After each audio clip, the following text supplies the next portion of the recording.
ततो नो जायते शंका व्रजनाथ तवात्मजेः।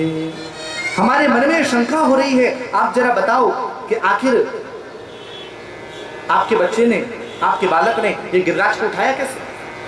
भगवान बड़ी बड़ी दिक्कत है, क्या करूं, क्या बताऊं? अगर मैं इनसे कहूं कि मैं भगवान हूं तो ये लोग मानेंगे ही नहीं। तो भगवान ने बड़ा गजब का जवाब दिया। भगवान क्या कह रहे हैं कि मैंने गिरिराज को कैसे उठाया, गिरिराज को मैंने कैसे प्रकट किया, कैसे गिरिराज को धारण किया। तो भगवान ने कहा कि कछु माखन को बल बढ़ियो, कछु गोपन करी सहाय, श्री राधे जू की कृपा से मैंने गिरवर लियो उठाए। बोले कुछ तो जो मैंने माखन खाया उस माखन का बल बढ़ा, और कुछ आप सब लोगों ने मेरी सहायता की, और राधा रानी की कृपा से मैंने गिरिराज को उठा लिया। अच्छा भैया, माखन खाया उसका तो बल बड़ा मान लिया, हम सब ने भी माखन खाया उसका बल बड़ा मान लिया, पर जरा आप हमें ये बताइए कि कछु गोपन करी सहाय, हम सबने आपकी सहायता करी, तो हम सबने आपकी क्या सहायता करी, आप जरा हमें ये बताओ। तो कन्हैया बोले सुनो, मेरो देवता है गिरिराज। बोले हाँ, और गिरिराज जी को मैंने पूजन कियो, ठीक है।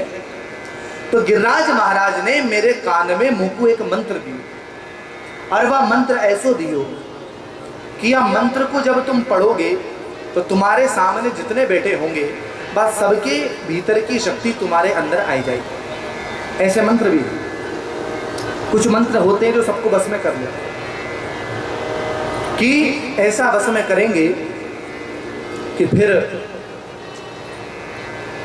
न उसकी आज्ञा के बगैर बोल पाओगे, न उठ पाओगे, न चल पाओगे। ऐसे मंत्र कई हैं, अथर्ववेद में वर्णन है। ऐसा मंत्र है कि सारी शक्तियां मेरे अंदर आ जाती। अच्छा भैया, तो तेने क्या कियो? बोले जब मैंने गिरिराज उठायो तब मैंने मंत्र को पढ़बो चालू कर दियो, और जब मैंने मंत्र पढ़ियो तो तुम्हारे भीतर जितनी भी शक्ति है वह सारी शक्ति मेरे अंदर आएगी। ब्रजवासी बोले सोई तो हम कह रहे कि आजकल हम कमजोर से कैसे हैं, हमारी सारी शक्ति चली गई। चोरे नंद के छोरा, पहले तो तुम माखन चुराए हुए हो और अब शक्ति भी चुराए हुए लग गए।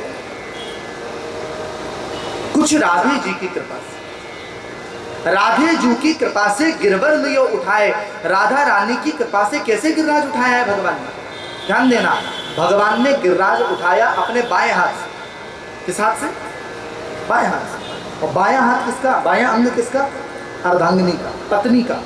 और कृष्ण की पत्नी, कृष्ण की अर्धांगिनी राधा रानी। अब आप कहेंगे कि राधा रानी कहाँ से पत्नी होगी? पत्नी तो रुक्मिणी जी है, सत्यभामा है, जामवती है, मित्रवृंदा है, कालिंदी है, ये है। राधा रानी कब पत्नी हो गई? तो देखो भागवत में तो इसका वर्णन नहीं है, लेकिन आप जब गर्ग संहिता का आश्रय लेंगे तो गर्ग संहिता में वर्णन है कि भगवान का विवाह श्री राधा रानी के साथ में भी हुआ है। तो राधा रानी के साथ में भगवान का विवाह हुआ है, तो राधा और कृष्ण आपस में पति पत्नी हुए, और कृष्ण की अर्धांगिनी राधा रानी हुई। और भगवान ने किस हाथ से उठाया? बोले बाएं हाथ से। तो भगवान दिखाई तो दे रहे हैं उठाते हुए, लेकिन भगवान का जो बायां अंग है वह बायां अंग राधा रानी का अंग है। अतः आप ये न माने कि भगवान ने गिरिराज को उठाया, ये गिरिराज तो हमारी राधा रानी ने उठाया, हमारी किशोरी जी ने उठाया। श्री राधे जी की कृपा से मैंने गिरवर लियो उठाया। और आज फिर शंका होगी, आज फिर शंका करके कहा कि अरे ब्रजनाथ, अरे नंद बाबा, हमें तो ऐसा लगे है कि तेरो लाला भगवान है। कन्हैया बोले अच्छा ये बताओ कि अगर मैं भगवान हूं तो तुम बापू क्या करोगे? तो ब्रजवासी कहने लगे देख भाई कन्हैया, तू अगर भगवान है तो खूब प्रेम से भगवान बनो रे, हमें तो से कहो ना मतलब, हमें ना ऐश्वर्य चाहिए, ना धन चाहिए, ना शक्ति चाहिए। कन्हैया बोले तो मतलब क्या है? बोले हमें तो बस ये देखना है कि तुम्हारा वैकुंठ कैसा है, अपने वैकुंठ का दर्शन करा दो अगर तुम भगवान हो। कन्हैया बोले बस इतनी सी बात? हाँ बस इतनी सी बात। अच्छा वैकुंठ देख लोगे फिर तो ये नहीं कहोगे कि भगवान हैं कि नहीं, क्या ये वो? बोले नहीं कहेंगे, बैकुंठ दिखा दो। कन्हैया बोले मेरे साथ चलो। और भगवान सबको इकट्ठा करके, आपने ब्रह्मकुंड देखा होगा, ब्रह्मकुंड के पास गया और ब्रह्मकुंड को दिखा करके कहा कि ब्रह्मकुंड दिख रहा है, 100 फीट नीचे ब्रह्मकुंड, हाँ दिख रहा है, जिस जिसको बैकुंठ देखना है वह ब्रह्मकुंड में कूद जाए। अब तो ब्रजवासी एक दूसरे की शकल देखने लगे। लाला कन्हैया, यह ब्रह्मकुंड में कूदबे से बैकुंठ दिखेगा, ये तो पक्की बात है, ये बिल्कुल पक्को है कि जामे कूदबे से बैकुंठ तो दिखे कोई दिखेगा। पर हमें यह बताए दे कि बाप बैकुंठ में थे, हम वापस भी आएंगे कि नहीं आएंगे? कन्हैया बोले चिंता मत करो, खूब वापस आओगे। भगवान का नाम लेकर के सबने बैकुंठ के अंदर छलांग लगा कि ते तु ब्रह्म हृदम नीता मग्ना कृष्णेन चोद्धृताः दद्रशुर ब्रह्मणो लोकम यत्र अक्रूरोऽध्यगात् पुराः। यत्र अक्रूरो अध्यगात् पुराः, जिस प्रकार भगवान ने अक्रूर को यमुना के अंदर अपना दिव्य दर्शन कराया था, उसी प्रकार से भगवान ने ब्रह्मकुंड के अंदर दिव्य बैकुंठ का दर्शन कराया। बड़ा गजब का बैकुंठ है। जैसे ही गए तो द्वार है बैकुंठ का, बड़ा गजब का सोने का मणिमय द्वार। द्वार देखते ही प्रसन्न हो गए, कितना बड़ा द्वार है, प्रसन्नता छा।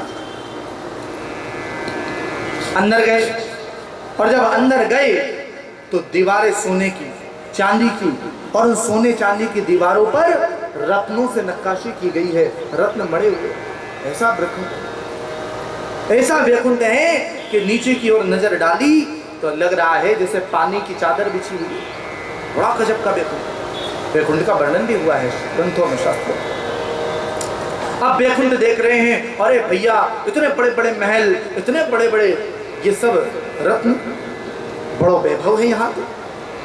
अच्छा भैया जरा काउते और रास्तों तो पूछे, और कोई दिखा नहीं। तो भगवत पार्षद दिख गए, भगवान के पार्षद, और भगवान के पार्षदों से कहा कि भैया जी राम राम। पार्षद बोले मौनमास्ताम, मौन रहिए, चुप रहिए, यहाँ बोला नहीं जाता, मौनमास्ताम, मौन रहिए। ओहो, अरे भैया बड़ी गजब है, यहाँ तो कोई काउते बोले ही ना। एक ब्रजवासी बोले अरे तू ना जाने, हर जगह की अपनी अपनी रीति हो गई, हर जगह को अपना अपना स्वभाव हो गए, हर जगह अपने अपने तरीकों हो गए। अरे भैया हर जगह राम राम थोड़ी चले, काऊ जगह राम राम चले। अयोध्या जाओगे तो राम राम चलेगी, जय सीताराम चलेगी। वृंदावन आ जाओगे तो जय श्री कृष्ण, जय श्री राधे, राधे राधे चलेगी। हाँ, और वृंदावन छोड़ के काशी निकल जाओगे तो बम बोले चलेगी। और अगर विदेश में चले जाओगे तो हाय हाय बाय बाय, हर जगह सब तरीकों अलग हो गए। तो आज दूतों ने कहा कि महाराज आप चुप रहिए, आप बोलिए मत। अब सब चुप हो गए। अब बड़ी विचित्र परिस्थिति, कोई किसी से बोलता नहीं। रास्ता पूछे तो किससे पूछो? चलो भैया अब हम ही कृष्ण को ढूंढे। अब कृष्ण को ढूंढने के लिए ये लोग निकले, और भगवान कृष्ण को ढूंढते ढूंढते ढूंढते क्या देखा, एक विशाल शेषनाग है, नाग, 1000 फन है शेषनाग, और शेषनाग के बीच में, शेषनाग की गोद में भगवान नारायण सो। नारायण का जो मुख है वह मुख भगवान कृष्ण से ही मिलता जुलता है, बिल्कुल मिलता जुलता है। अरे भैया वो देख, वो बैठे हो अपनो कन्हैया। अब सब लोगों ने तोड़ लगाई, चलो कन्हैया से मिलने। सब लोग दौड़े तो पार्षदों ने डंडा आगे लगा दिया, बस यही मर्यादा है, यहाँ से आगे आप नहीं जा सकते, यहीं से दर्शन कीजिए और दर्शन करके जाइए। अब तो कहने लगे भैया बड़ो गजब को बैकुंठ है, यहाँ को काऊ दर्शन ना करने दे, मिलने न दे, क्या करें। ब्रजवासी खड़े थे कि तभी क्या देखा कि अभी तक तो वृंदावन में 4 हाथ वाले देखे थे, लेकिन बैकुंठ में जब आए तो भगवान नारायण की स्तुति करने के लिए 4 मुंह वाले ब्रह्मा जी आ गए, 5 मुंह वाले शंकर जी आ गए, 6 मुंह वाले कार्तिकेय जी आ गए, और किसी के 4 हाथ और 1000 नेत्र वाले इंद्र आ गए। सब लोग आ गए वहां। क्या करें, बड़ी गजब की स्तुति कर रहे। और सारे बंदी जनों ने, देवता जनों ने भगवान की स्तुति जब की तो नंद बाबा परम आनंदित हो गए कि नंदादयस्तु तं दृष्ट्वा परमानन्दवृद्धिताः कृष्णं च तत्र छन्दोभिः स्तूयमानं सुविस्मिताः। बड़े आनंद मग्न हो गए कि मेरो कन्हैया की सब देवता स्तुति कर रहे हैं। लेकिन सब लोग रोने लगे, अरे यहाँ वृंदावन में तो कन्हैया से हम मिलते हैं लेकिन यहाँ कोई मिलने नहीं दे रहा। सब लोग रोने लगे, और जब सब लोग रोने लगे और कृष्ण को पुकारने लगे तो जिस ब्रह्मकुंड में कूद कर सबने वैकुंठ का दर्शन किया था उसी ब्रह्मकुंड से उछल उछल कर सब लोग बाहर आए। सब लोग ब्रह्मकुंड से बाहर आए और भगवान को इधर उधर देखा। कदम के नीचे खड़े होकर टेढ़ी टांग करके सांवला सलोना कन्हैया अपनी मेड़ों का निनाद कर रहा है, अपनी मुरली को बजा रहा है। जैसे ही भगवान दिखाई दिए सारे ब्रजवासियों ने दौड़ लगा दी और दौड़ करके कृष्ण के गले से लिपट गए और खूब आंखों में आंसू ब्रजवासियों के आ गए। कन्हैया बोले, भैया बताओ जरा कैसो लग्यो मेरो बैकुंठ।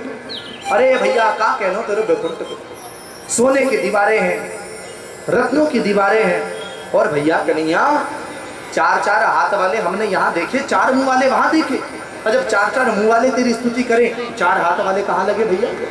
अरे कन्हैया जब तू 1000 फन वाले शेषनाग पर सोवे तो 100 फन वाले नाग को नाथबे में तो एक कादेर लगे। कन्हैया बड़ो गजब को तेरो बैकुंठ है, पर एक बात बताए कन्हैया बुरो ना माने तो। कन्हैया बोले बताओ। बोले लाला कन्हैया तेरो बैकुंठ चाहे जितनो सुंदर होए लेकिन हमारे वृंदावन जैसो तेरे बैकुंठ ना है। कन्हैया बोले क्यों।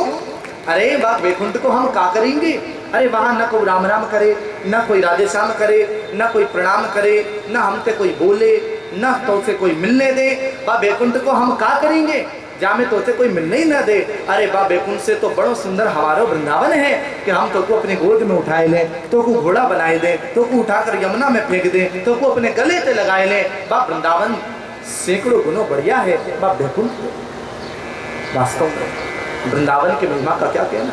वृंदावन दिखाई बाहर से कुछ और देगा, वृंदावन गंदा दिखाई देगा, गंदी नालियां, टूटे फूटे मकान, लेकिन वृंदावन की रज के अंदर कण कण के अंदर श्री राधा माधव का वास है। भक्ति का चश्मा लगाकर देखो वृंदावन परम पवित्र है, परम पावन।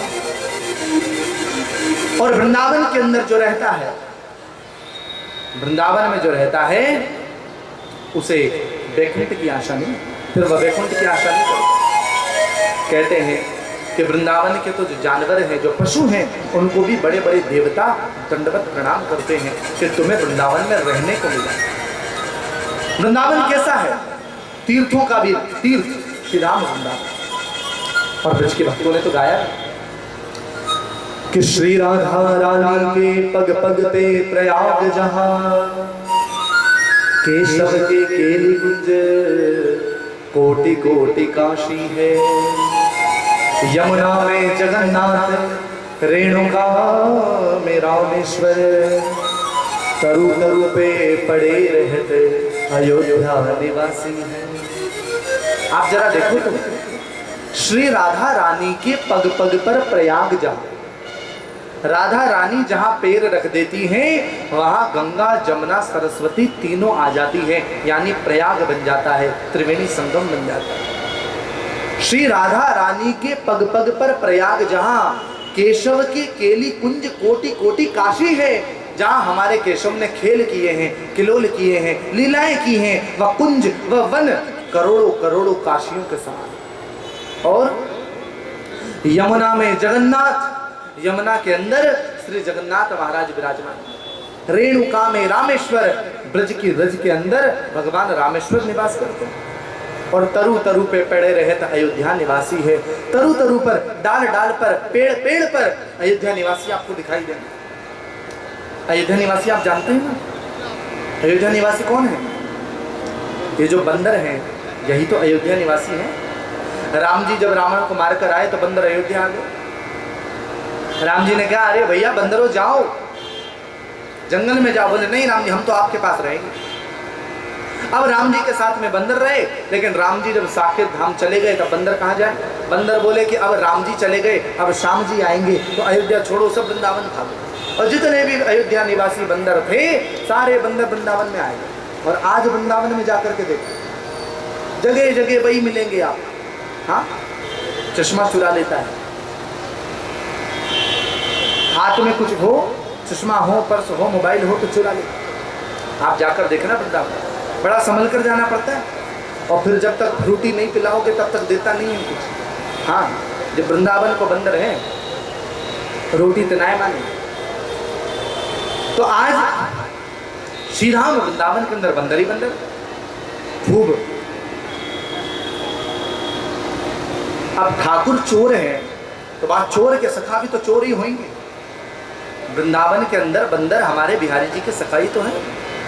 अच्छा, एक भाव और देखो, वृंदावन के बंदर सामान चुरा ली। एक बूढ़ी मैया बरसाना गई, और बरसाना जब गई तो जैसे आदत होती है, चश्मा होता है तो खोलकर अंदर रख लेते हैं, साड़ी में अथवा जेब में रख लेते हैं, छुपा लेते हैं। तो वह मैया ने भी क्या करी कि बरसाना के अंदर अपने चश्मा को, अपने पास जो पर्स था उसको छुपाने का प्रयास किया बंदर को देखकर। और जब बंदर को देखकर छुपाने का प्रयास किया तो एक छोटा सा बच्चा बरसाना का वो बोला, ए बुढ़िया मैया क्या कर रही है?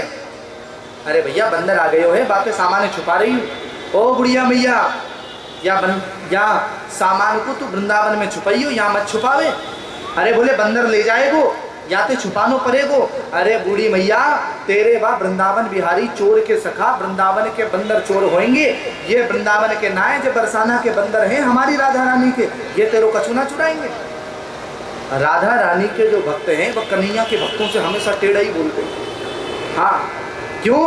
क्योंकि राधा रानी तो ठकुरानी है और कृष्ण सेवक है। कन्हैया वृंदावन का राजा नहीं है। वृंदावन में राजा का राज चलता ही नहीं है। वहाँ जो देखो वो राधे राधे कहता मिलेगा। हाँ, वहाँ हर चीज राधे, वहाँ के प्रणाम भी राधे राधे, वहाँ का मिलना भी राधे राधे, और वहाँ पर आशीर्वाद भी राधे राधे, वहाँ पर साधुवाद भी राधे राधे, धन्यवाद भी राधे राधे, और वहाँ पर अगर कोई से अगर साइड मांगनी हो तो भी राधे राधे, रिक्शे वाला राधे राधे कहता है, आप देखो। और अगर वहाँ के संत गुस्सा करेंगे तो वो भी राधे, इस प्रकार से बोलेंगे, गुस्से में भी राधे, हर जगह राधे राधे। क्यों? क्योंकि वृंदावन के अंदर वास्तविकता में राजा का राज है ही नहीं। वृंदावन के अंदर तो रानी का राज है। और रानी कौन है? बोले रानी श्री राधा रानी है। जहाँ पर द्वारिका का राजा होने के बाद भी द्वारिका राजा, द्वारिकाधीश कहा जाता है कृष्ण को। हालांकि कन्हैया राजा कहीं के बने नहीं हैं, लेकिन आप फिर भी माने कि वास्तव में असली राजा तो कृष्ण ही है। तो द्वारिका का राजा होने के बाद भी कन्हैया वृंदावन में राजा नहीं है। वृंदावन में तो कन्हैया सेवक है। किसी ने कहा कि कन्हैया वृंदावन में क्या कर रहे हैं? सब जगह ढूंढा, राजमहलों को ढूंढ लिया, कन्हैया मिले ही नहीं। कन्हैया कहाँ मिले? बोले वृंदावन की झाड़ियों के अंदर राधा रानी बैठी है, कृष्ण बैठे हैं, राधा रानी ने पैर फैलाए हुए हैं और भगवान कृष्ण राधा रानी के चरण सेवा कर रहे हैं। बेटियों पलोटत राधिका पायल, चरण सेवा कर रहे हैं। तो वृंदावन में तो राधा रानी का राज्य है। तो श्री राधा रानी के पग पग पे प्रयाग जहाँ, केशव के निकुंज कोटि कोटि काशी है। यमुना में जगन्नाथ, रेणुका में रामेश्वर, तरु तरु पे पड़े रहता अयोध्या निवासी है। और गोपिन के द्वार पर हरिद्वार बसत जहाँ, बद्री केदारनाथ फिरत दास दासी है। जहाँ गोपियों के द्वार पर हरिद्वार है, जहाँ बद्रीनाथ और केदारनाथ दास दासियों की तरह फिर रहे हैं। कि गोपिन के द्वार पर हरिद्वार बसत जहाँ, बद्री केदारनाथ फिरत दास दासी हैं। तो स्वर्ग अपवर्ग हम लेकर करेंगे क्या? जान लो हमें, हम वृंदावन वासी हैं। हम वृंदावन वासी हैं, हम ब्रजवासी हैं। और एक बार जिसको ब्रज का वास मिल गया, फिर न स्वर्ग चाहिए, न अपवर्ग चाहिए, न मुक्ति चाहिए, न बैकुंठ चाहिए। उसे तो केवल कृष्ण चाहिए, कृष्ण के अलावा कुछ नहीं चाहिए। कृष्ण शास्त्र आज समस्त ब्रजवासियों को भगवान ने बैकुंठ का दर्शन कराया है। और बैकुंठ का दर्शन जब हुआ है तब समस्त ब्रजवासी बड़े आह्लादित हुए, बड़े प्रमुदित हुए, बड़े खुश हुए। आगे भगवान की वन भोजन लीला है। भगवान वन में भोजन करते। देखो भगवान ने सबको उसको दिया, सबको। वन भोजन जो लीला है, सुखदेव जी महाराज ने इसको कहा, आप इसका भी दर्शन कीजिए, इसका भी श्रवण कीजिए। कि भगवान एक बार गाय चराते हुए थोड़ा वन के अंदर निकल गए। भगवान को भूख लगी तो भगवान ने कहा अपने सखाओं से कि जाओ भैया, जरा ब्राह्मण यज्ञ कर रहे हैं और आप जरा उनसे कुछ भोजन मांग कर लाओ। सारे सखा गए और सखाओं ने जाकर के ब्राह्मणों के चरणों में प्रणाम किया और कहा कि महाराज आप हमारी आज्ञा सुने, हमारी निवेदन सुने और हमें कुछ भोजन दें। कि हे भूमि देवा शृणुतः कृष्णस्यादेशकारिणा प्राप्तान जानीत भद्रं वो गोपालनो रामचोदिता। यहां से थोड़ी दूर पर भगवान श्री कृष्ण और बलराम भूखे बैठे हैं। आप कृपा करें थोड़ा भोजन दें। पंडित जी के मन में अभिमान था, पर ध्यान देना, मैं हमेशा कहा करता हूं अभिमान काम बिगाड़ता है। अभिमान ही काम बिगाड़ेगा। जहां अभिमान होगा वहां कृष्ण प्राप्ति नहीं होगी। अभिमान से थोड़ा दूर रहा जाए तो ज्यादा उचित है।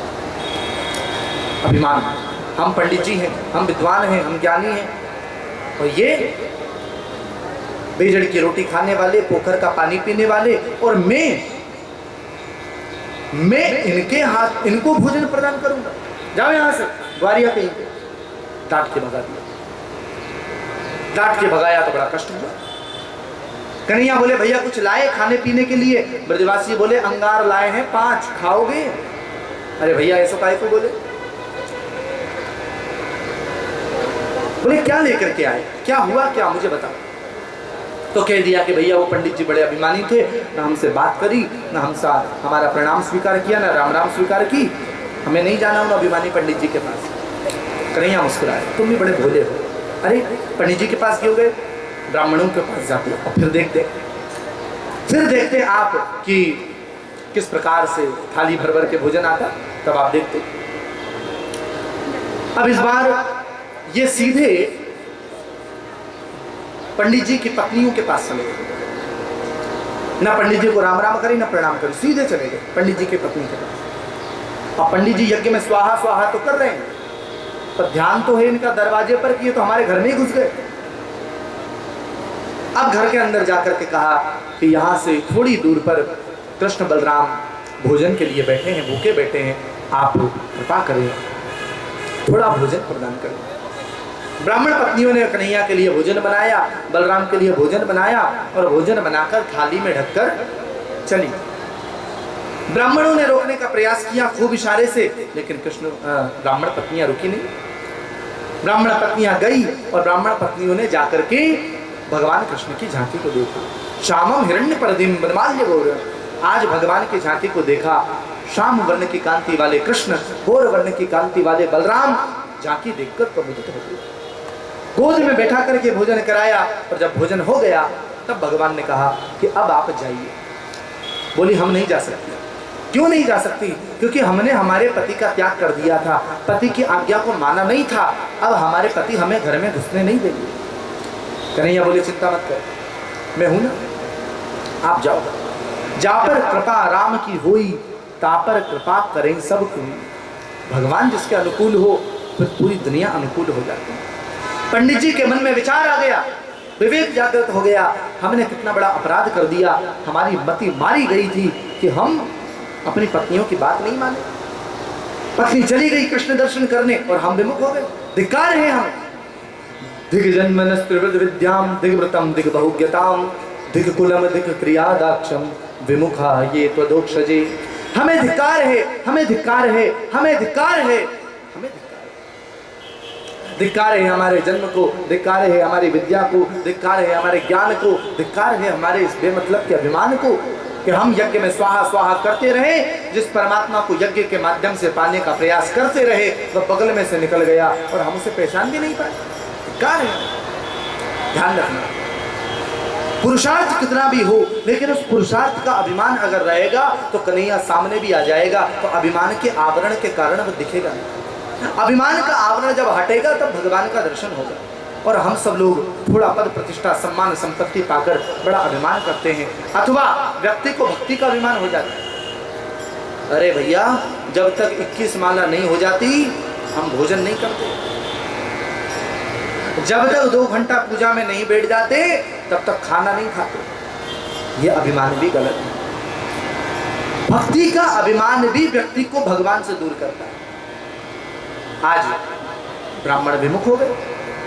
ब्राह्मण पत्नियां आई, स्वागत किया, चरणों में प्रणाम किया। क्यों? क्योंकि पत्नियों ने कृष्ण दर्शन किया और पत्नियों ने कृष्ण दर्शन का मार्ग प्रशस्त कर दिया। और अगर पत्नी भी कृष्ण दर्शन का मार्ग प्रशस्त कर दे तो वो पत्नी भी हो गई आपके गुरु। मार्ग प्रशस्त किया, अभिमान त्यागो और कृष्ण के पास सरल भाव से जाओ। लेकिन हम कृष्ण दर्शन नहीं कर पाए, फल नहीं मिला। पत्नियां बोली हम आपकी अर्धांगिनी हैं, हमें जो फल मिला उसका आधा फल आपको भी मिल गया। ब्राह्मण संतुष्ट हुए। आइए अब भगवान की उस लीला में प्रवेश करें जो लीला भगवान की सबसे सुंदर लीला, और जिस लीला का नाम है रास लीला। हम सब प्रवेश करें इस रास लीला के अंदर, जो रास लीला भगवान की बड़ी अद्भुत है, बड़ी दिव्य है, बड़ी गजब की। ये रास लीला रास पंचाध्यायी, 5 अध्यायों के अंदर रास को गाया गया है। आप जरा ध्यान दें कि रास 5 अध्यायों के अंदर गाई गई, और रास पंचाध्यायी जो है वह श्रीमद् भागवत के पंच प्राण है। प्राण अपान व्यान उदान समान, भागवत के जो 5 प्राण कहे गए वो है रास पंचाध्यायी। हम सब प्रवेश करें रासलीला के अंदर। रासलीला में प्रवेश करने से पूर्व हम ये जानें कि वास्तव में रास है क्या। क्योंकि आज जब रासलीला कहा जाता है, व्यक्ति की बुद्धि इतनी दूषित हो चुकी है कि वह रास का अर्थ कुछ और लगाने लगता है। और मैं स्पष्ट कर दूं कि रासलीला भागवत की सबसे उत्तम लीला है। भागवत में जिन लीलाओं का वर्णन किया गया, इन समस्त लीलाओं में जो सर्वश्रेष्ठ लीला है, जो लीलाओं की भी मुकुटमणि है, वह है रासलीला। अतः बड़ी गंभीरता से आप बैठिएगा, रासलीला में कहीं भटक मत जाना। किसी भी प्रकार का कोई दुराग्रह मन के अंदर नहीं आना चाहिए रासलीला के परिप्रेक्ष्य, क्योंकि प्रभु की द्वारिका लीला से श्रेष्ठ है भगवान की मथुरा लीला। भगवान की मथुरा लीला से श्रेष्ठ है भगवान की ब्रज लीला। उनसे भी श्रेष्ठ ठाकुर की वृंदावन लीला, वृंदावन से भी श्रेष्ठ ठाकुर जी की माखन चोरी की लीला, और उससे भी श्रेष्ठ रास लीला, रास लीला से भी श्रेष्ठ महारास लीला, महारास लीला से भी ऊपर निकुंज लीला, निकुंज लीला से भी ऊपर निवृत्त निकुंज लीला। लेकिन भागवत में केवल महारास तक प्रवेश है, आगे नहीं, क्योंकि निकुंज और निवृत्त निकुंज लीला में केवल सुखदेव भगवान का प्रवेश है, जो नित्य सिद्धा गोपियां हैं, केवल वो ही जा सकती है। परीक्षित इस समय उस निवृत्त निकुंज लीला में प्रवेश नहीं कर सकते। परीक्षित जी महाराज को केवल महारास लीला तक, और फिर अगर निवृत्त निकुंज लीला में प्रवेश होते तो शायद सुखदेव जी समाधिस्थ हो जाते, और अगर भगवान सुखदेव समाधिस्थ हो जाते तो फिर कथा कैसे होती। इसलिए महारास लीला तक सुखदेव जी महाराज ने भागवत महापुराण में गाया है। अतः आप भी महारास लीला तक श्रवण करेंगे, हम भी महारास लीला तक प्रवेश करेंगे। महारास लीला को, रास लीला को आप काम लीला बिल्कुल न समझें। रास लीला काम लीला नहीं है। आप इस लीला को परमहंसों की आंखों से देखें, जिसे दूरबीन होती है। दूरबीन के माध्यम से देख लिया जाता है दूर तक। जब दूर से देखते हैं किसी वस्तु को तो समझ में नहीं पड़ता ये क्या है। जैसे कि शंकराचार्य जी ने भी कहा, रज्जौ यथा हृदयम्। जैसे अंधेरा होता है और अंधेरे के अंदर कोई रस्सी पड़ी होती है और रस्सी पर पांव पड़ जाता है, आदमी घबरा जाता है, आखिर ये रस्सी है कि सांप है। तब क्या हुआ? उजाला हुआ। जैसे ही उजाला हुआ तो फिर किसी के कोई प्रमाण की आवश्यकता नहीं पड़ी, सीधे सीधे दिख गया ये सांप नहीं है, ये रस्सी है। लेकिन जब तक अंधकार था तब तक रस्सी दिखाई। प्रकाश आया, जब तक अंधकार था तब तक साफ दिखाई दिया, प्रकाश आया अपने आप पता चल गया कि ये रस्सी है। बस ऐसे ही समझना, गुरु की कृपा का प्रकाश जब जीवन में आएगा तो भगवान की हर लीला में आपका सारे संशय समाप्त हो गए, सारे संशय समाप्त हो गए। अतः रास लीला के अंदर प्रवेश करने से पहले गुरु कृपा का होना आवश्यक है। वह नहीं होगी तो फिर वह दृष्टि नहीं मिल पाएगी। अतः सुखदेव जी महाराज की दृष्टि का चश्मा लगाकर आप भी रास लीला के अंदर प्रवेश करें। बड़ी सुंदर रास लीला, श्री रास लीला श्री राधा माधव के उज्जवल रस का प्राकट्य है सज्जनों, बड़े ही उज्जवल रस का प्राकट्य ये हमारी रास लीला। अतः उन्हीं की कृपा से रास लीला में प्रवेश करेंगे। उनकी कृपा के बगैर समझ में नहीं आएगा। रास का मतलब ये नहीं है कि 10 नारियां इकट्ठा हो गई, 10 स्त्रियां इकट्ठा हो गई, एक कृष्ण इकट्ठा हो गए, एक कृष्ण वहां पर बना दिए गए, हाथ में डंडा पकड़ा दिए गए, नाच गान हो रहा है और ये रास है। थोड़ा सा उछल लिया, थोड़ा सा कूद लिया, थोड़ा सा नाच लिए, थोड़ा सा झूम लिए, इसका मतलब रास नहीं है। ये रास नहीं, नाचने का अर्थ रास नहीं है। It is not a form of dance but it is the highest experience of the spiritual. ये धार्मिक दृष्टि का एक बड़ा ही उच्चतम अनुभव है। आप इसके अंदर प्रवेश करें, आप ये ध्यान लगा करके देखें कि महामुनीन्द्र परमहंस सुखदेव महाराज गा रहे हैं कथा को। अतः कोई किसी भी प्रकार का कोई दुर्भाव तो आना ही नहीं चाहिए सज्जनों।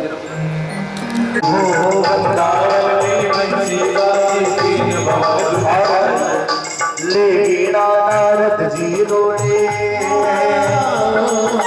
ले नारद जी रोए, शिव समाधि बिसराई, अरे शिव समाधि बिसराई, रे मुरलियार की भगवन में धूम मची।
बिंदरी का बोल चिल्लाई, है मुरादार की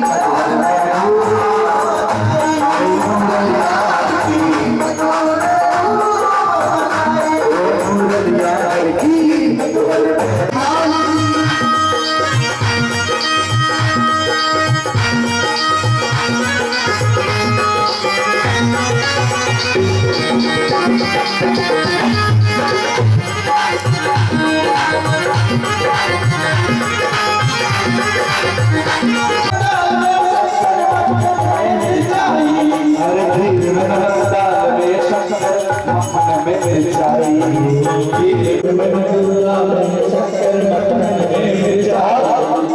जो सब्जी बनाई थी वो गाय को डाली, गौ को साग और पति को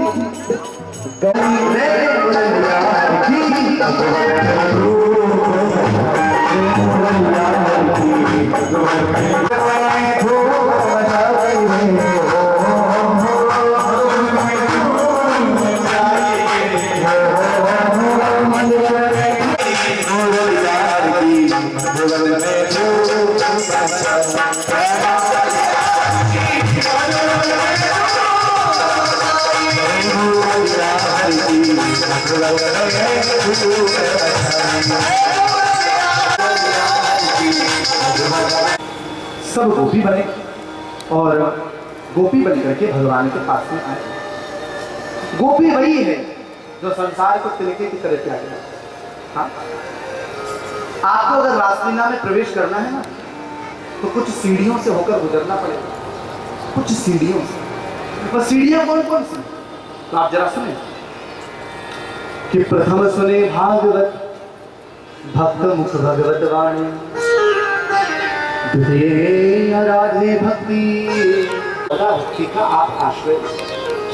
नर्मदा भक्ति क्या है? श्रवणम कीर्तनम विष्णु, स्मरणम पाद सेवनम, अर्चनम वंदनम करना भक्ति है, कीर्तन करना भक्ति है, भगवान का स्मरण करना भक्ति है। भगवान दक्ष सर्वज्ञ रसीलो। तीसरा नाबादासी करें वर्तमान में। तृतीय करे गुरु दक्ष सर्वज्ञ रसीलो। तीसरी सीढ़ी है कोई गुरु बनाओ जो रसीला हो, सर्वज्ञ हो, ज्ञानवान। और फिर विरक्त हो जाओ। विरक्त का मतलब ये नहीं है कि कोपिन लगा लो और वस्त्र पहन लो, भगवा वस्त्र पहन करके और निकल जाओ वन की ओर। ये विरक्त होना नहीं है। घर के अंदर रह करके भी याद बिहारी जी की अवधानी। तृतीय करे गुरु दक्ष सर्वज्ञ रसीलो, और चौथे होए विरक्त वसे वनराज जसी। और कि पंचम भूले देह सुधी, छठे भावना रास की। और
और प्रेम सरोवर में गोता लगाकर भोले बाबा गोपी बने कि वृंदावन के रास में पहुंचे जाए महेश, मिल सखियन के झुंड में धर गोपी को भेष।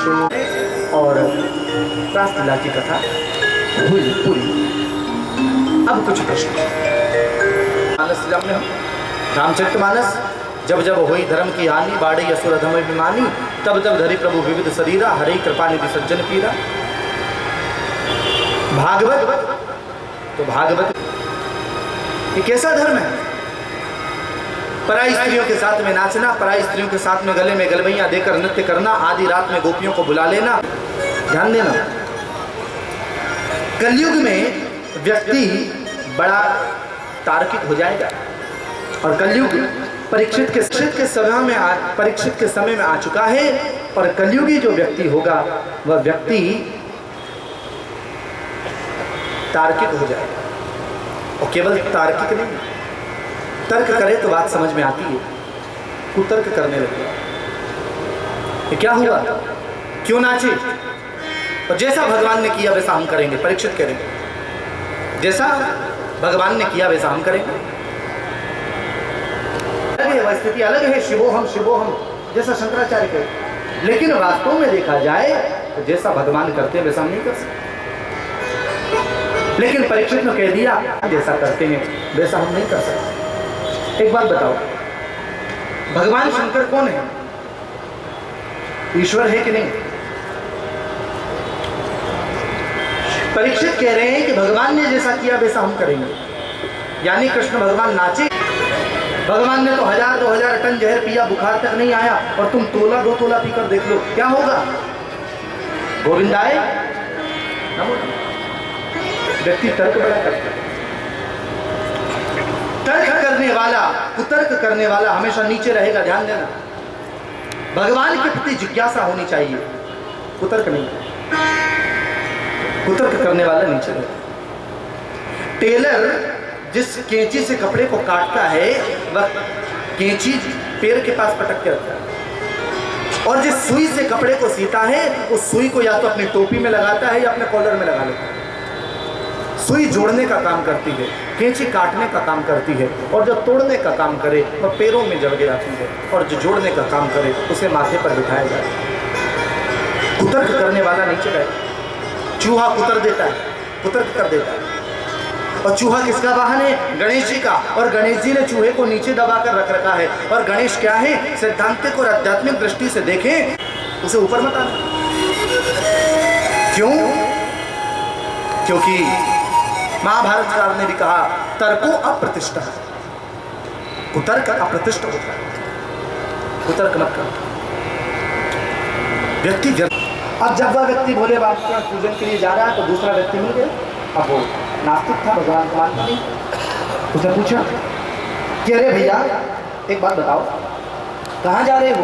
बोले हम जा रहे हैं भोलेनाथ की आरती उतारने। क्या होता है पूजा से? क्या होगा पूजा से? अरे तुम ये बताओ, ये दिया जलाओगे? बोले हाँ। तो दिया में ज्योति कहाँ से आई? दिया में ज्योति कहाँ से आई? अब अगर कहेंगे माचिस से आई तो वो कहेगा माचिस में कहाँ से आई? अब इस कहा का कोई अंत है क्या? कोई अंत नहीं। अब जब वह कहने लगा कि बताओ दिए में ज्योति आई कहाँ से, उस आदमी ने क्या किया? फूंक मार के दीपक ही बुझा दिया। अब भगवान का भजन करो, क्यों चक्कर होता? तर्को अप्रतिष्ठा, कुतर्क नहीं।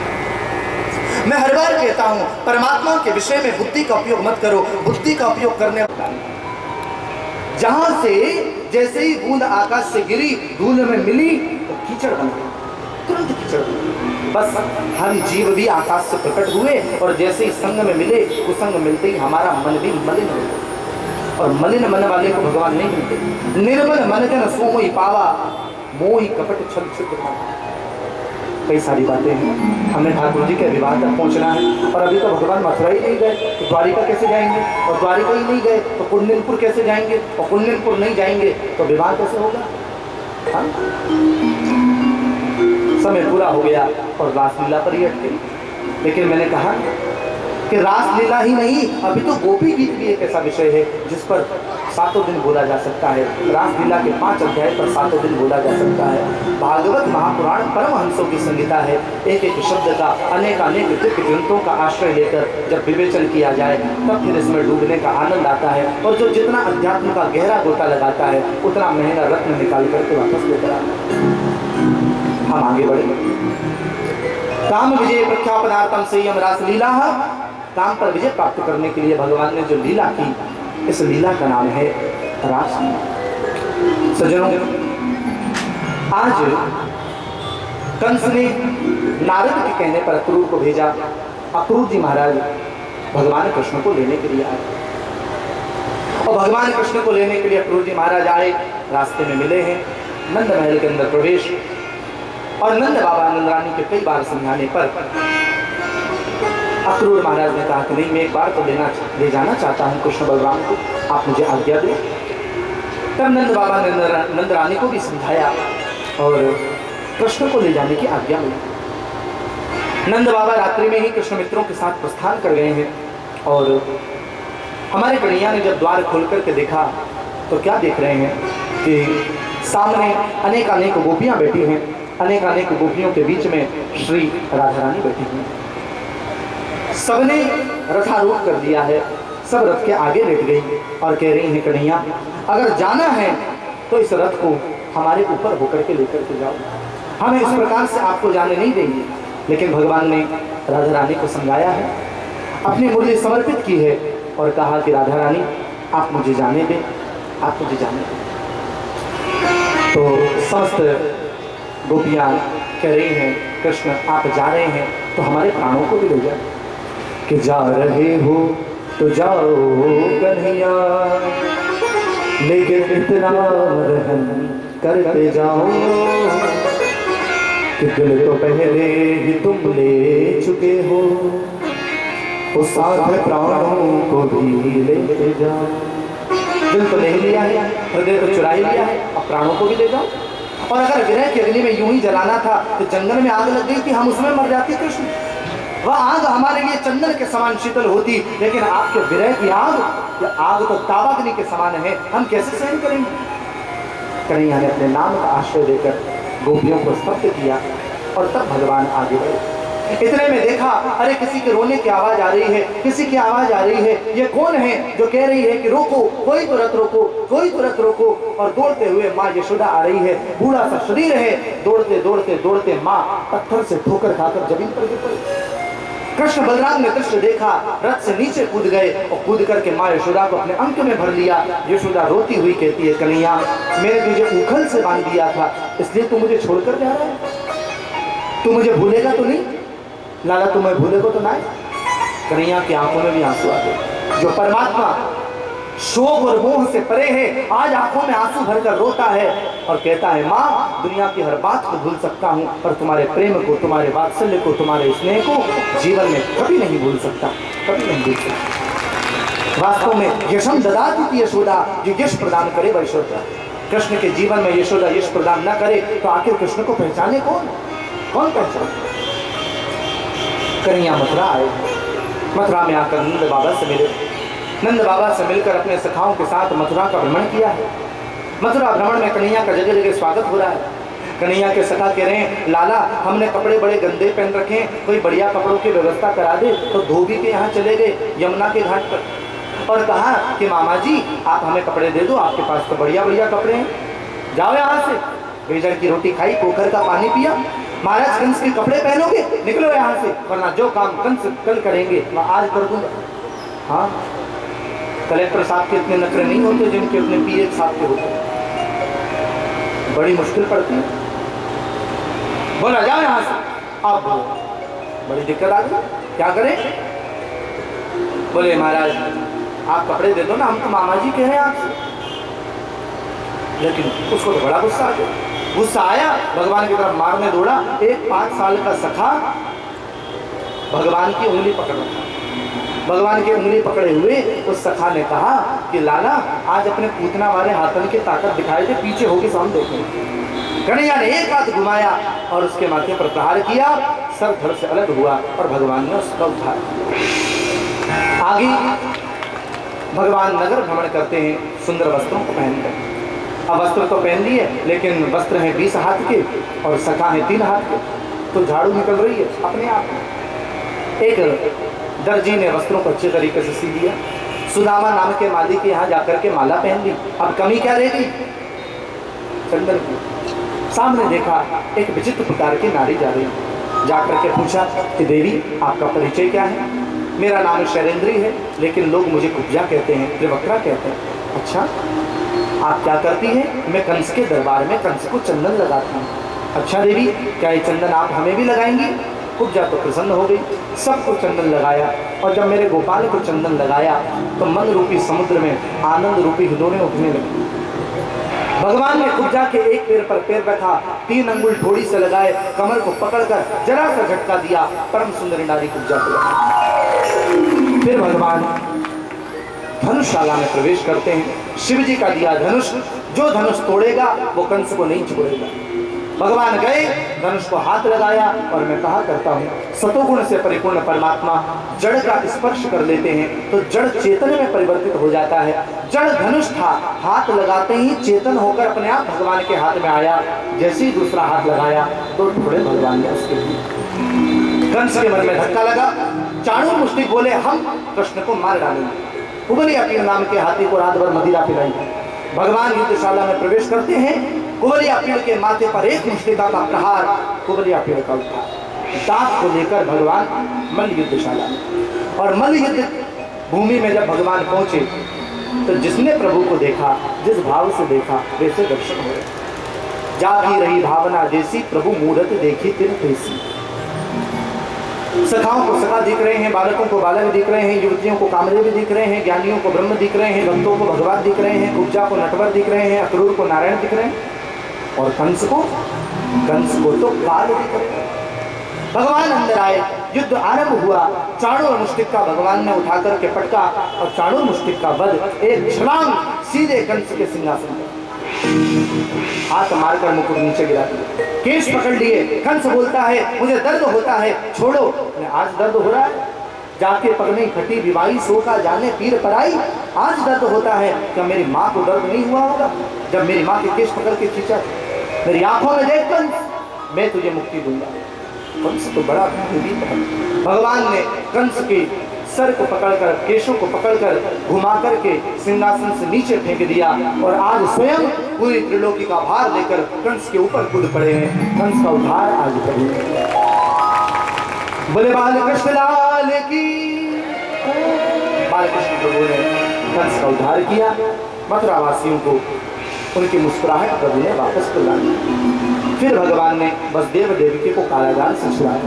नीति शास्त्र कहता है कि अभिवादनशीलस्य नित्यं वृद्धोपसेविनः चत्वारि तेषां वर्धन्ते आयुर्विद्या यशो बलम्। चार चीजें बढ़ जाती है जो बड़ों को प्रणाम करते हैं: आयु, विद्या, यश और बल। कृष्ण भगवान होते हुए भी अपने माता पिता के चरणों में प्रणाम करते। ब्रजवासियों को वापस लौटाया और फिर भगवान सांदीपनि मुनि के आश्रम में गए उज्जैन के अंदर, और वहां भगवान ने शिक्षा दीक्षा दी। यज्ञोपवीत संस्कार, मुंडन संस्कार भी भगवान का तभी हुआ। भगवान ने जब तक बाल नहीं काटे, जब तक भगवान ने कंस को नहीं मार दिया। भगवान का संकल्प, चरणों में पादुका नहीं पहनी, सिरे हुए वस्त्र नहीं पहने भगवान ने, जब तक कंस को नहीं मार दिया। केवल कारी कामरी ओढ़ देते। सूर शाम तेरी कारी कामरी में चढ़े न धूचो रंग। इस कारी कामरी पर कोई दूजा रंग न चढ़े। आगे उद्धव महाराज से भगवान श्री कृष्ण की भेंट होती। ये प्रसंग बड़ा मार्मिक और बड़ा करुणामय प्रसंग है, और विस्तार से तो फिर कभी समय हुआ तो जरूर आपको श्रवण कराऊंगा। भगवान कृष्ण से कह रहे हैं, भगवान कृष्ण उद्धव से कह रहे हैं, उद्धव मुझे ब्रज का विस्मरण नहीं होता कि उद्धव मोहे ब्रज बिसरत नाही, हंस सुता को सुंदर कलरव और कुंजन की छाई। मुझसे ये ब्रज का विस्मरण नहीं होता। लाखों गायें मुझे घेर कर खड़ी हो जाती, और जब मैं मुरली का निनाद करता टकटकी लगाकर मेरी ओर देखती, एक पलक झपकती नहीं, और जब मैं मुरली को बंद कर देता तो मानो अपनी आवाज में कहना चाहती हो, माधव क्यों बंद कर दिया, गाओ ना, बजाओ ना। हमारा मन नहीं लगता, आप वंश हो जाओ। उद्धव तो ब्रज में जा, मेरा संदेश जाकर सुन। उद्धव बोला मैं जाऊं, मैं बृहस्पति का शिष्य, ज्ञानियों में अग्रणी, और मैं जाऊंगा वेद लक्षणा वाणी में। जब वहां पर वैदिक तत्वों का प्रतिपादन करूंगा तो क्या समझ पाएंगे वो गंवार ग्वारिया? ओहो, ग्वारिया गंवार। शेष महेश गणेश दिनेश सुरेशो जाहि निरंतर ध्यावे, ताहि अखंड अनंत अनादि अछेद अवेद सुवेद बतावे। नारद से सुख व्यास रहे पछिहारी, गौ पुनि पार न पावे। ताहि अंजर की छोहरिया, छुचिया बड़ी छाछ नाच नचा।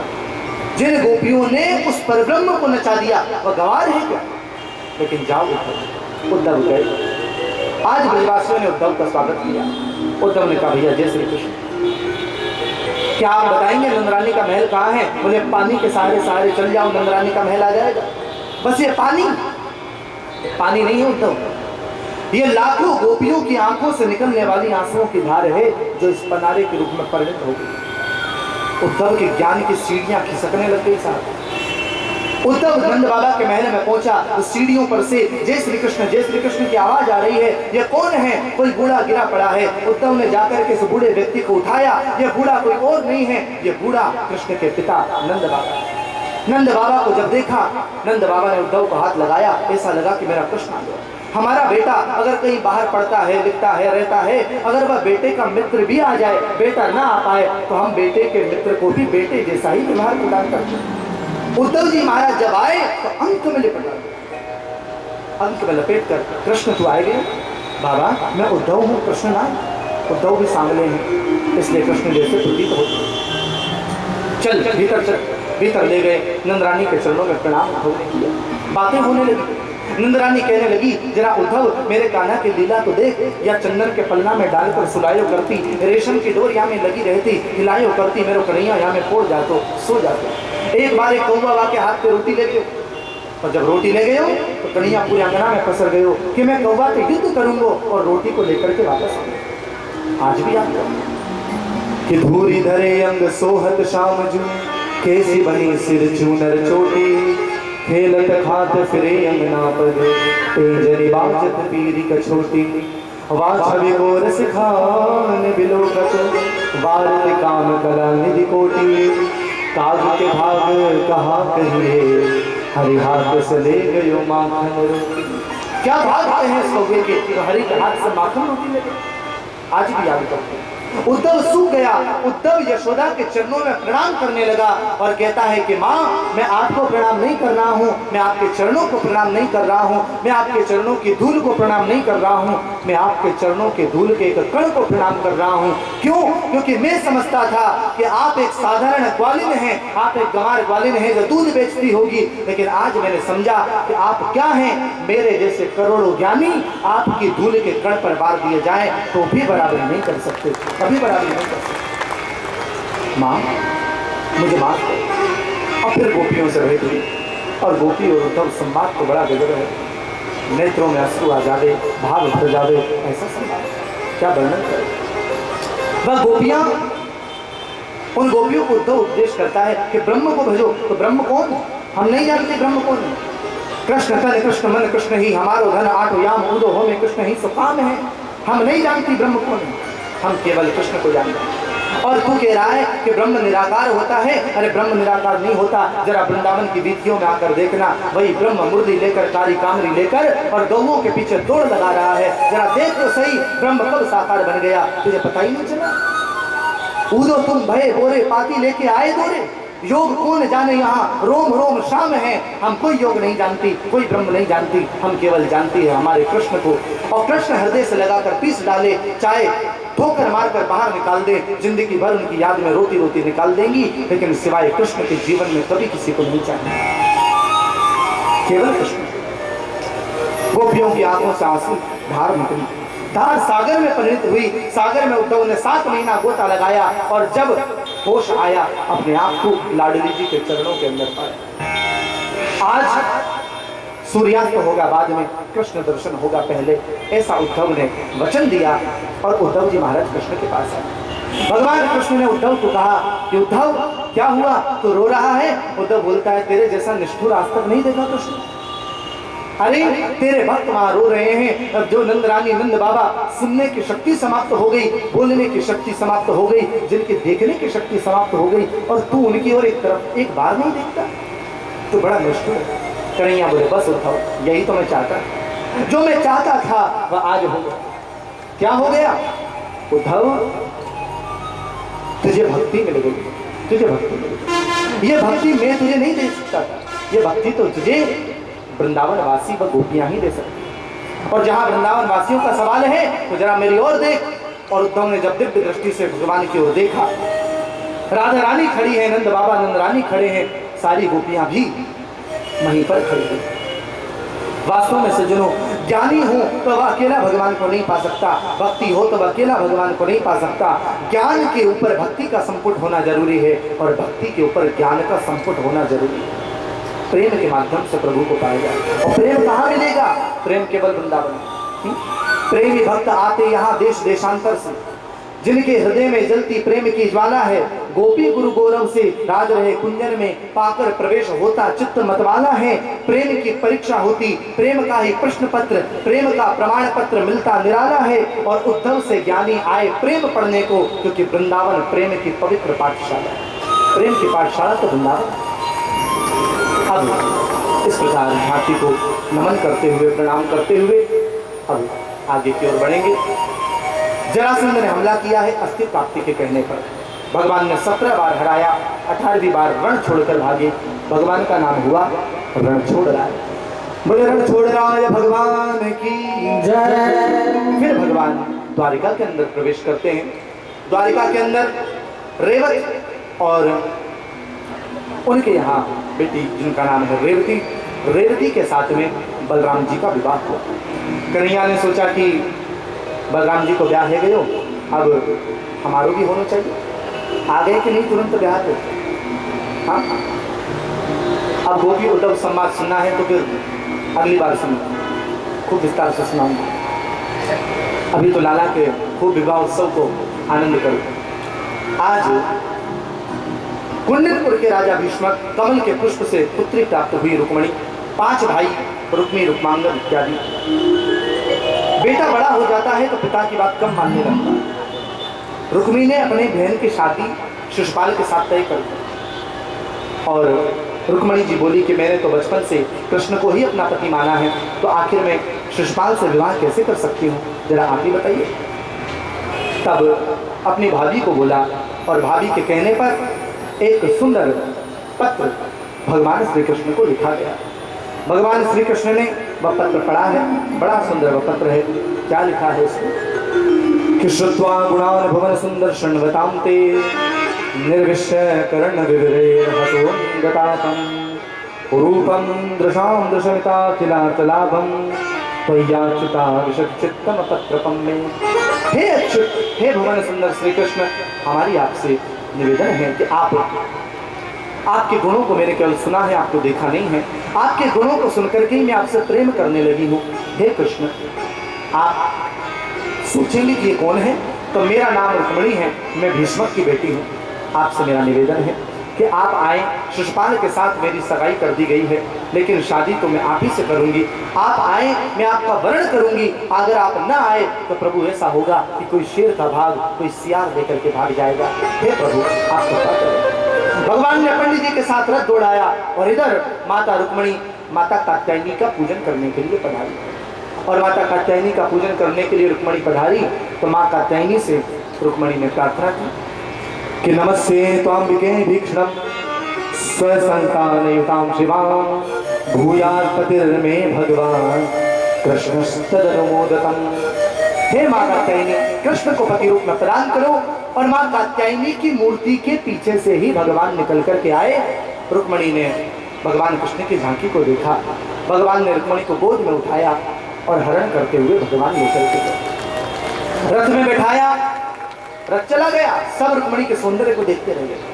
रुक्मणी ने आकर रोकने का प्रयास किया, लेकिन भगवान श्री कृष्ण ने रुक्मणी को भी सजा प्रदान की।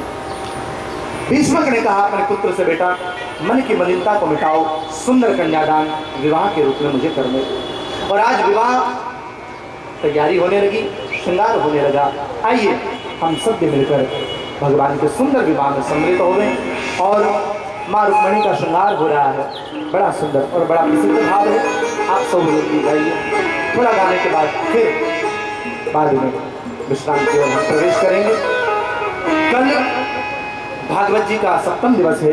कल श्रीमद् भागवत महापुराण की पुनरावृत्ति की जाएगी। सुदामा चरित्र इत्यादि की कथा भी है। और जिसने 7 दिन तक कथा नहीं सुनी है वह कल पधारे।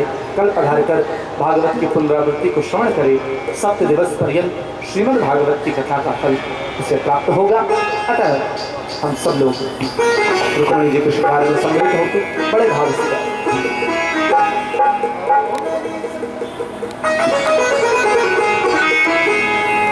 कि आओ आओ मेरी सखियों मुझे मेहंदी लगा दो, मेहंदी लगा दो मुझे ऐसी सजा दो, मुझे श्याम सुंदर की दुल्हन बना दो, मुझे श्याम सुंदर की दुल्हन बना दो, मुझे श्याम सुंदर की दुल्हन बना दो, मुझे श्याम सुंदर की दुल्हन बना दो। आओ मेरी सखियों मुझे मेहंदी लगा दो, आओ मेरी सखियों मुझे मेहंदी लगा दो, मेहंदी लगा दो मुझे ऐसी सजा दो, मेहंदी लगा दो मुझे ऐसी सजा दो, मुझे श्याम सुंदर की दुल्हन बना दो, मुझे श्याम सुंदर की दुल्हन चलाई, संग मेरी राह चलाई, सतगुरु ने मेरी पीर सजाई, सतगुरु ने मेरी पीर सजाई, मेरा गुनाह हद लेवा तो करा दो, मेरा गुनाह हद लेवा तो करा दो, मेरा गुनाह हद लेवा तो करा दो, मेरा गुनाह हद लेवा तो करा दो, मुझे श्याम सुंदर की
दुल्हन बना दो, मुझे श्याम सुंदर की दुल्हन बना दो। असल में ऐसा पियर का तो यहाँ है कोई नहीं, कोई जिठानी है, कोई दिरानी है और कोई ननद है और कोई सास के बराबर भी। आज हमारे बीच में बाहर से भी बहुत लोग आए, कल भी आए थे, तो मैं एक एक को यहाँ बुलाना चाहूँगी ताकि वो भी आशीर्वाद लें। हमारे बीच में आज जिला प्रमुख सोनिया जी गुर्जर आई हुई हैं। जिला प्रमुख सोनिया जी गुर्जर, कोटा से कांग्रेस के नेता श्री पंकज जी मेहता आए हुए हैं। कलकत्ता से मेरे भाई जिन्हें मैं बहुत प्यार करती हूँ तहे दिल से, श्री सुशील जी ओझा आए हुए हैं। उन्हीं के साथ जयपुर से श्री विनोद जी अमन, श्री सुशील जी तिवारी, श्री जुगल किशोर जी शर्मा, और आज हमारे बीच में पूर्व जिला प्रमुख श्री रामनिवास जी शर्मा भी मौजूद हैं। श्री बिरधी चंद जी जैन साहब, श्री मनमोहन अजमेरा साहब और ब्रिज मोहन जी अग्नेठा, जिनके यहाँ कथा सुन के मुझे इस कथा की प्रेरणा मिली, आज वो भी हमारे बीच में हैं। मैं उनको भी मंच पे बुलाना चाहूँगी। श्री द्वारका जी जाजू, मैं उनको भी मंच पे बुलाना चाहूँगी।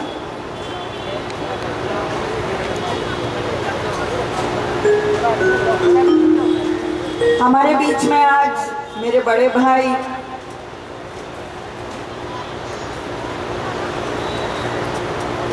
पूर्व एमएलए श्री ओम प्रकाश जी शर्मा साहब भी हैं। मैं चाहती हूँ वो भी मंच पे पधारें और गुरु जी का आशीर्वाद लें।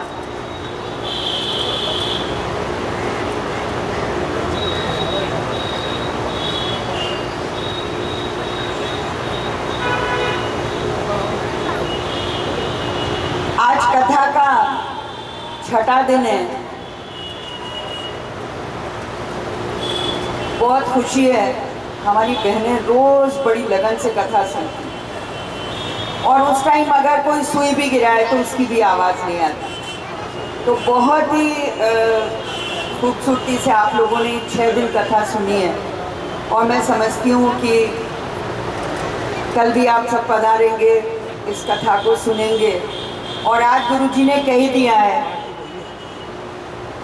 कि जिन्होंने 6 दिन नहीं सुनी वो कल सुने। तो कल आप सब पधारें। अभी आरती के तुरंत बाद प्रसाद वितरित होगा। आज प्रसाद भी कुछ अजब सा ही है, अजीब सा ही है। तो मैं समझती हूँ कि बहुत ही प्यार से लाइन लगा के बहुत अच्छे से प्रसाद ग्रहण करें, सबको प्रसाद मिले। ये हमारा एक बहुत बड़ा उद्देश्य रहता है, क्योंकि अगर इतनी बड़ी कथा के बाद प्रसाद नहीं लिया तो क्या लिया? कुछ नहीं लिया। तो ये प्रसाद दिल का प्रसाद, हृदय का प्रसाद, इसको अवश्य ग्रहण करें और बहुत प्यार से ग्रहण करें। मेरी बाईं तरफ मेरे भाई भी बैठे हुए हैं, देवर जेठ, कुछ भी मानिए जो बुजुर्ग हैं वो ससुर, और उनका भी मैं बहुत बहुत मेरे हृदय के गहन तल से स्वागत कर रही हूँ। और सबसे बड़ी और खूबी इस कथा की ये है कि सब लोग बहुत प्यार से श्रवण करते हैं और जो आता है वो बीच में उठ के नहीं जाता। ये बहुत बड़ी बात है। और ये बात जब है कि जब गुरुजी के शब्द आप लोगों को बांध लेते हैं। हमारा इसमें कोई करिश्मा नहीं, ये गुरुजी के शब्दों की जो माला है आप उस सब में समा जाते हो। तो मैं अब आरती की तैयारी हो रही है।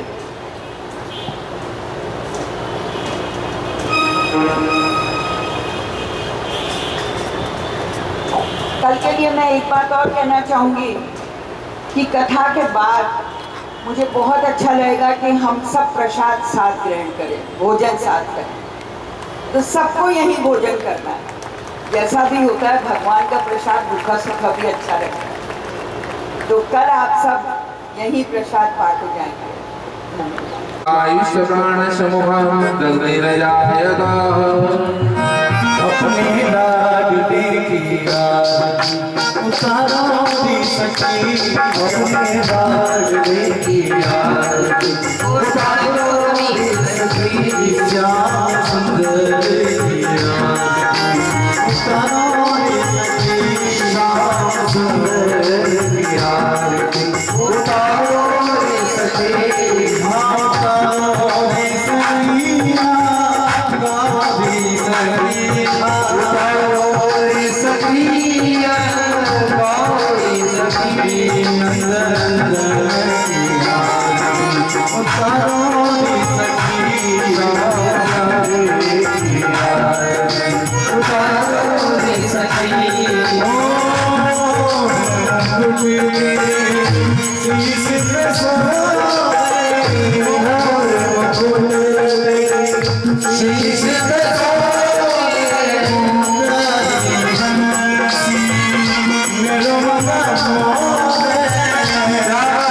वंशी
Om Astu Salam Jalaran Tiga Mom.